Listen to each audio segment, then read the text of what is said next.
اعوذ باللہ من الشیطان الرجیم بسم اللہ الرحمن الرحیم۔ محترم ناظرین السلام علیکم۔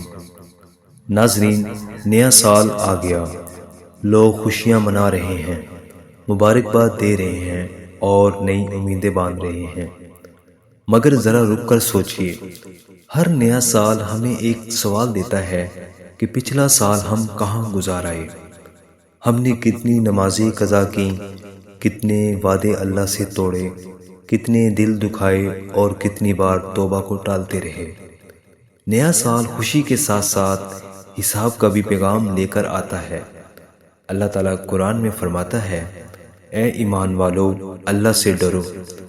سوچئے، اگر یہی سال ہماری زندگی کا آخری سال ہوتا تو، اگر یہی رات ہماری آخری رات ہوتی تو۔ وقت سب سے بڑی نعمت ہے، مگر ہم نے اسے غفلت اور دنیا کی دوڑ میں سب سے زیادہ ضائع کیا۔ نیا سال ہمیں یہ نہیں کہتا کہ ہم صرف نئے کپڑے خریدیں، نئی پارٹی منائیں۔ نیا سال ہمیں کہتا ہے کہ نیا انسان بنو، ایسا انسان جو فجر نہ چھوڑے، جو جھوٹ سے بچے، جو ماں باپ کا دل نہ دکھائے، جو حرام سے دور رہے اور جو اللہ سے جڑ جائے، اور اسی میں ہی ہماری دنیا اور آخرت میں کامیابی ہے۔ آج اگر ہم نے سچی توبہ کر لی، آج اگر ہم نے نماز کی پابندی کر لی، اور آج اگر ہم نے دل صاف کر لیا، تو یہی لمحہ ہمارا اصل نیا سال بن جائے گا۔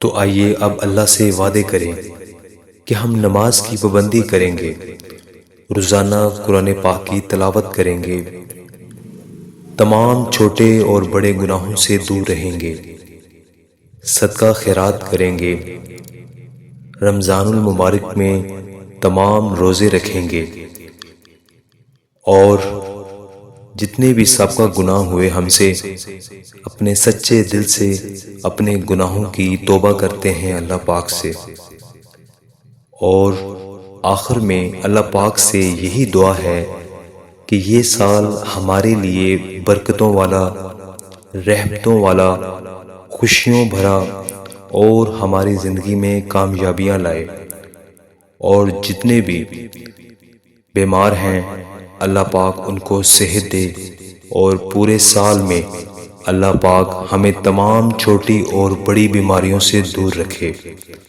اللہ پاک سے دعا ہے کہ ہمیں ان پر عمل کرنے اور دوسروں تک پہنچانے کی توفیق عطا فرمائے۔